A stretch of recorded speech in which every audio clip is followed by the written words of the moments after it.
Magnets attract certain metals and each other. That's handy for more than sticking stuff to the fridge.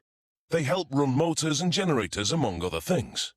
Magnets occur in nature, but 2 centuries ago, people figured out how to make them using electricity. You could say it was a take-charge situation. You can't see or feel the force causing this globe to levitate, but it's not magic, it's magnetic. To make magnets, they must first create a sand mold of the magnet shapes. They load this pattern of 4 magnet shapes into a machine that fills it with sand.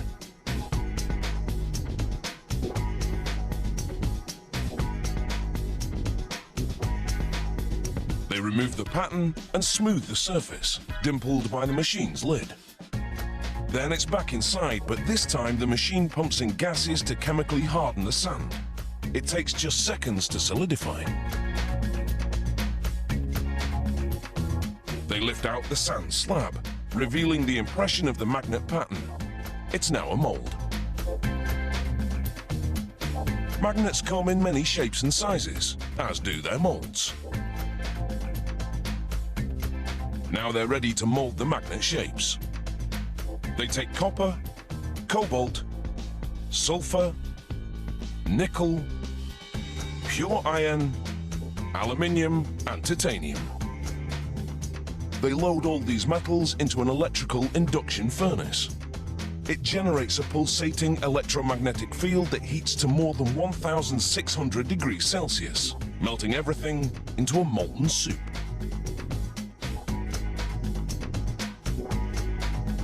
They pour this into the sand molds.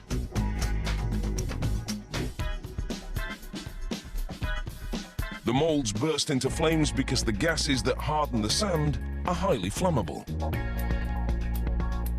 They slide the blazing molds to another part of the foundry and knock them to the floor. Then they bust them open with a sledgehammer to get air inside so they cool down and the gases burn off.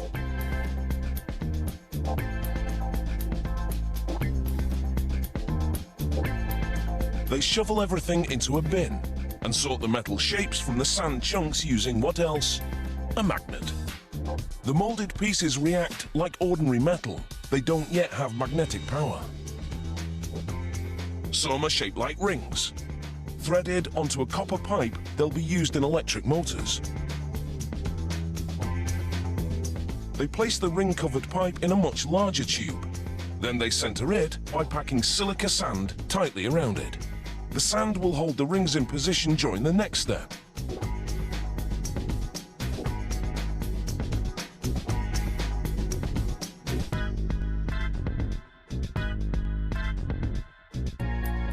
They seal both ends with concrete, allowing the inner copper tube to protrude slightly. Then it's into a different electrical furnace. It heats the tube full of magnet shapes until it's red hot. This primes them to accept an electromagnetic field which will be delivered by this metal rod. They slide it down the center of the copper pipe and clamp it in place.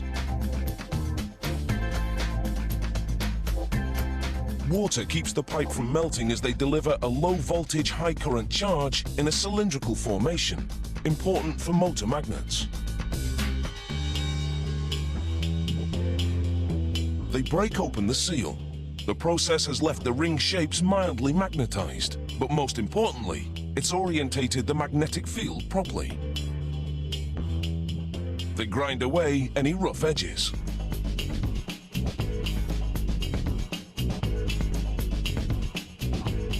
At this point, these magnets are pretty useless. But this machine will empower them. It delivers an electromagnetic charge to the metal, which magnetizes it.